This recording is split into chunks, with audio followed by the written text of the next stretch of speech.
মাঝে মাঝে পৃথিবীর সবচেয়ে সুন্দর ট্রিপগুলো হয় বাড়ির একদম কাছেই, আর সবচেয়ে ভালো সঙ্গী হয় মা। একদিন রাতে মায়ের সাথে গল্প করতে করতে হঠাৎ মনে হলো, আচ্ছা, আমরা তো প্রতিদিন কাঁচরাপাড়াকে দেখি, কিন্তু ভোরবেলা আমাদের প্রিয় শহর কাঁচরাপাড়াকে কজন দেখেছি? তাই পরের দিন ভোরে বাবা ডিউটিতে বেরিয়ে যাওয়ার পর আমি আর মা বেরিয়ে পড়লাম আমাদের ছোট্ট একটা মর্নিং অ্যাডভেঞ্চারে।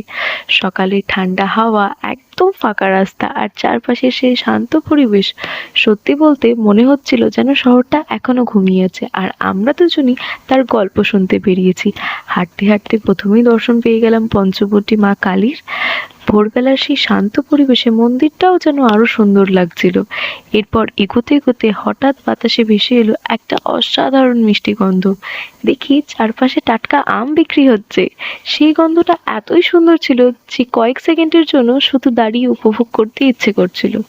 এরপর পৌঁছে গেলাম কাঁচরাপাড়া স্টেশনে। ওভারব্রিজ পার হয়ে আমরা একটা শান্ত জায়গায় বসে পড়লাম, আর তারপর শুরু হলো আমাদের এন্ডলেস কনভারসেশন। যেন জীবনের অনেক সমস্যার সমাধান হয়তো হয় না, কিন্তু মায়ের সাথে কিছুক্ষণ মন খুলে কথা বললে সবকিছু অনেক হালকা লাগে। অনেকক্ষণ বসে বসে গল্প করলাম, ট্রেনের আসা যাওয়া দেখলাম, আর শুধু মুহূর্তগুলোকে উপভোগ করলাম।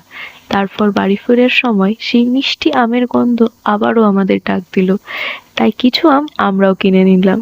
আর যেহেতু মায়ের দর্শন হয়েই গিয়েছিল, তাই পুজোর জন্য কিছু ফুলও কিনে নিলাম। প্রায় 1.5 ঘন্টার এই ছোট্ট ভ্রমণটা হয়তো খুব সাধারণ ছিল, না ছিল কোনো ফ্যান্সি ডেস্টিনেশন, না ছিল কোনো বড় প্ল্যান, কিন্তু কখনো কখনো জীবনের সবচেয়ে সুন্দর মেমোরিজ তৈরি হয় এমন সাধারণ সকালগুলো থেকেই। আর সত্যি বলতে, সেদিনের বাড়ি ফিরেছিলাম শুধু আম আর ফুল নিয়ে নয়, একটা অনেক ভালো মুড আর অনেক শান্তি নিয়ে। So here is your reminder, সবসময় দূরে কোথাও যেতে হবে না, কখনো কখনো সুখটা তোমার নিজের শহরের ভোরবেলাতেই লুকিয়ে থাকে। তোমার মায়ের সাথে কাটানো সবচেয়ে সুন্দর স্মৃতিটা কমেন্টে শেয়ার করে ফেলো তাড়াতাড়ি, আমি পড়তে চাই।